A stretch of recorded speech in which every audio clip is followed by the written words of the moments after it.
જય શ્રી રામ દોસ્તો. દોસ્તો, ઉત્તરાયણ પછી જે પહેલો રવિવાર આવે એ દિવસે ખંભાતની દરિયાઈ ઉત્તરાયણ મનાવવામાં આવે છે. ખંભાતની ઉત્તરાયણ માત્ર ગુજરાતમાં જ નહીં પણ આખા વિશ્વમાં તેની અનોખી પરંપરા માટે જાણીતી છે. ખંભાતની દરિયાઈ ઉત્તરાયણ એક એવો અનુભવ છે જે બીજા કોઈ પણ શહેરમાં જોવા મળતો નથી. ખંભાતમાં ઉત્તરાયણના દિવસે લોકો માત્ર અગાશી કે ધાબા પર જ નહીં પણ દરિયાના ખુલ્લા પટમાં જઈને પતંગ ચગાવે છે. જ્યારે દરિયામાં ઓટ એટલે કે લો ટાઇડ હોય છે ત્યારે દરિયો પાછો જાય છે અને કિલોમીટરો સુધી રેતાળ પટ ખુલ્લો થાય છે.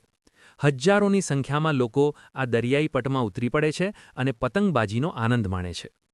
ખંભાતના લોકો માટે ઉત્તરાયણનો સમય દરિયાની ભરતી ઓટ સાથે જોડાયેલો હોય છે.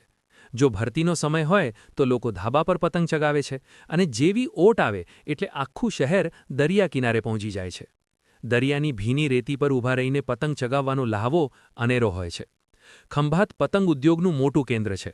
અહીંના પતંગો, જેને ખંભાતી પતંગ કહેવાય છે, અને અહીંની દોરી એટલે કે માંજો તેની મજબૂતી અને બનાવટ માટે જાણીતી છે. ખંભાતના પતંગોની બનાવટ એવી હોય છે કે તે હવામાં સ્થિર રહે છે અને દરિયાઈ પવનમાં પણ સારી રીતે ઉડી શકે છે. જય શ્રી રામ દોસ્તો.